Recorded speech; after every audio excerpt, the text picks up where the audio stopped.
Welcome inside one of the most secretive factories in Soviet history. This is where engineers built something the world had never seen. A nuclear missile launcher disguised as an ordinary freight train.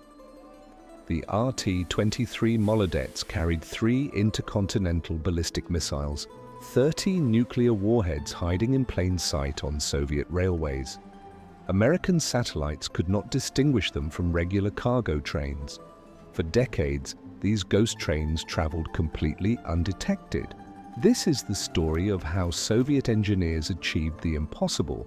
We will take you through every step of the construction process, from raw steel plates to a fully operational nuclear launch platform. The project began in 1969 under absolute state secrecy. Multiple factories across Ukraine and Russia worked on components. No single facility knew the complete picture of what they built. This was Soviet engineering at its most ambitious and secretive. Let us begin our journey inside these classified factory walls. The nerve center was located in Dnipropetrovsk, Ukraine.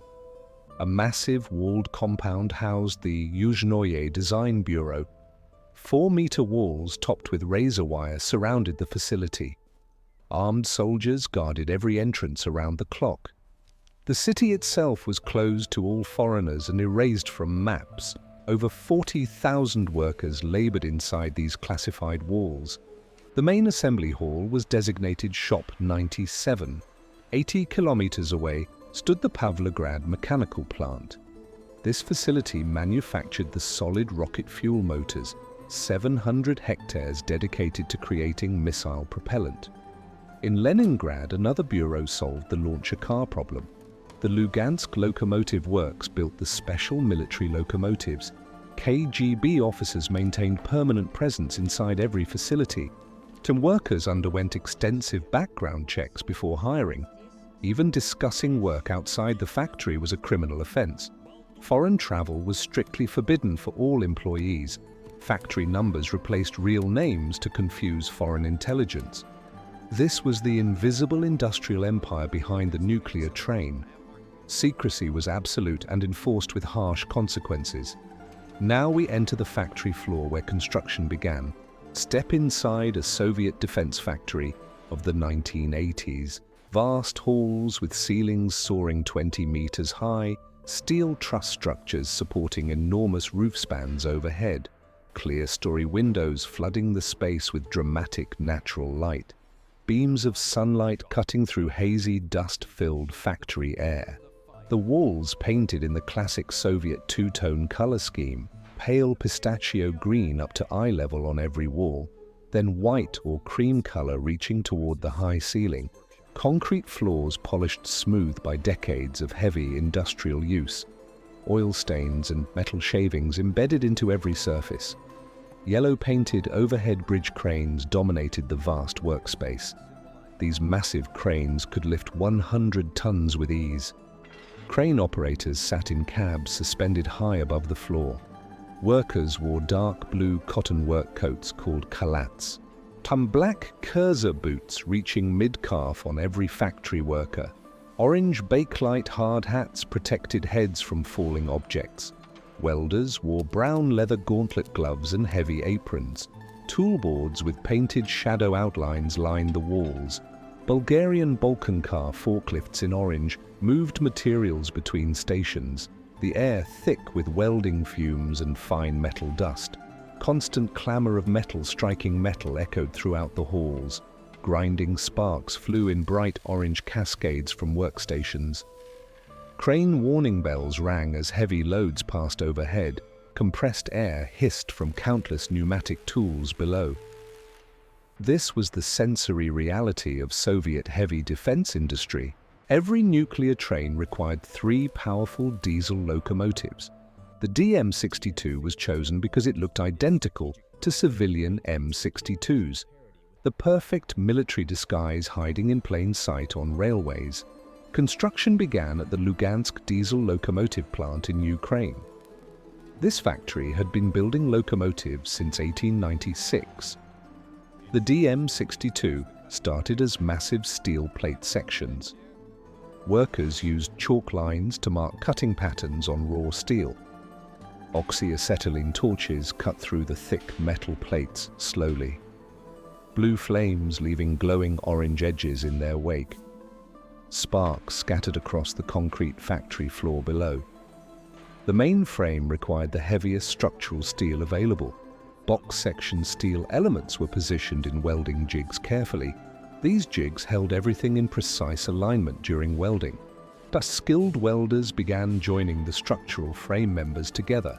Bright blue-white arc flashes illuminated their welding stations. Each welder held a rectangular hand shield in one hand. The other hand guided the electrode along the weld seam. Multipass welding built up strong, defect-free connections. Soviet welding standards demanded perfect penetration on every joint. Every critical weld would be X-rayed for hidden defects. Quality inspectors stamped approved welds with their numbered marks. The bogie frames came next in the assembly sequence, 3 axles per bogie in the Coco wheel configuration, 6 axles total to distribute the heavy locomotive weight evenly. Each bogie used the same box-section welded steel construction.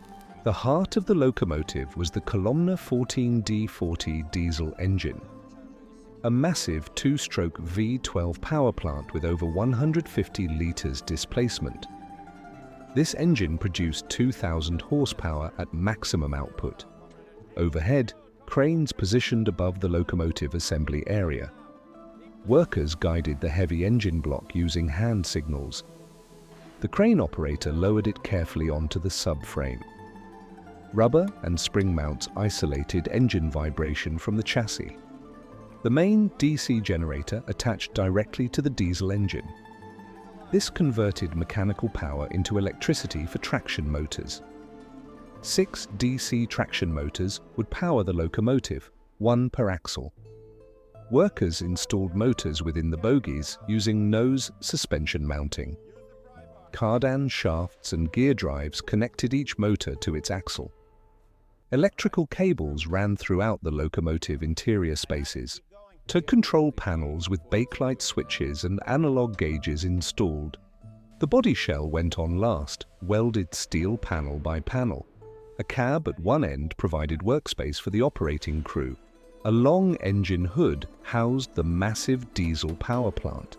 Access doors and ventilation louvers positioned for maintenance access. Military modifications were added invisibly throughout the locomotive. Heat sensors monitored bearing temperatures continuously during operation. Automatic engine starters enabled rapid emergency startup procedures. Blackout shields allowed nighttime operation without visible external lights. Military communication panels hidden under the front number plate. The letter D never appeared on the locomotive number plate. Only standard M62 series numbers displayed to maintain the disguise. The completed locomotive body moved to the painting facility. Sandblasting equipment removed all mill scale and surface rust. Workers in protective gear operated the high-pressure sandblast nozzles. Bare metal surfaces prepared for the protective coating process. Red-brown iron oxide primer applied first using spray equipment. The distinctive reddish-orange color protecting steel from corrosion. Workers in respirators ensuring complete, even primer coverage. Then the dark green top coat that defined Soviet railway locomotives. Multiple thin coats building up the durable final finish. Yellow and cream accent stripes carefully masked and painted. These stripes ran along the body sides in the standard pattern. Red paint applied to the buffer beams at both locomotive ends. Soviet Railways emblems and number plates mounted in position. A civilian-looking locomotive ready for its secret military mission. 3 of these would pull each nuclear missile train together. The missile launcher car was the heart of the entire system. This rail car had to carry and launch a 104-ton nuclear missile, yet it had to look like an ordinary refrigerator freight car. Construction began with cutting massive, thick steel plates. Workers marked cutting lines with chalk and metal scribes carefully. Plasma cutters and oxyacetylene torches traced these marked lines. blue flames leaving bright orange glowing edges on the steel, sparks scattered across the concrete factory floor below. These plates were 20 to 50 millimeters thick throughout, far heavier than any standard civilian railcar construction. Hydraulic presses shaped the cut steel into required curved sections, 1,000-ton presses bending thick metal plates like paper. The frame design was revolutionary compared to standard rail cars, 8 axles instead of the standard 4 on civilian cars. 4 heavy-duty bogies supporting the enormous combined weight, each bogie frame built from box-section welded steel elements. Workers positioned the frame members precisely in welding jigs. Clamps and fixtures prevented warping during the welding process. Manual arc welding joined the heavy structural members together. Welders wearing full protective equipment worked in coordinated teams, blue-white arc light casting harsh shadows across the assembly bay. The distinctive crackle of welding electrodes consuming filler metal, slag forming on top of each completed weld bead. Workers chipped away slag carefully between welding passes. Submerged arc welding handled the longest continuous frame seams. Soviet-made welding tractors moved along joints automatically feeding wire. And every critical weld underwent mandatory radiographic X-ray inspection. Quality inspectors reviewed each radiograph image for hidden defects. Military representatives provided final acceptance authority on all components. No component moved forward without their official approval stamp. The reinforced frame was ready for its specialized military equipment. Hydraulic systems would open the roof panels for missile launch. Pneumatic systems would raise the missile container to vertical position. Workers began installing the hydraulic roof opening mechanism first. Heavy steel hydraulic cylinders mounted at precise calculated locations. High-pressure hydraulic lines connected each system component together. Fittings torqued to exact specifications by skilled, experienced technicians. The roof would split and slide open smoothly on launch command, 2 panels separating to expose the missile container inside. Every component tested repeatedly for smooth, reliable operation. The pneumatic erector system installation came next in sequence. This mechanism would raise the 104-ton missile from horizontal to vertical. A powder gas accumulator provided the powerful driving force required. Workers installed the erector arm assembly and pivot mounting points. Precision machined bearing surfaces ensured smooth rotation under load. The missile would rise to launch position in under 3 minutes. The ZOC system was perhaps the most ingenious engineering feature. Soviet railways used overhead electrical catenary power wires extensively. These wires would block the missile path during vertical launch. ZOKs could short-circuit and physically divert these overhead wires, allowing launch even from electrified railway track sections anywhere.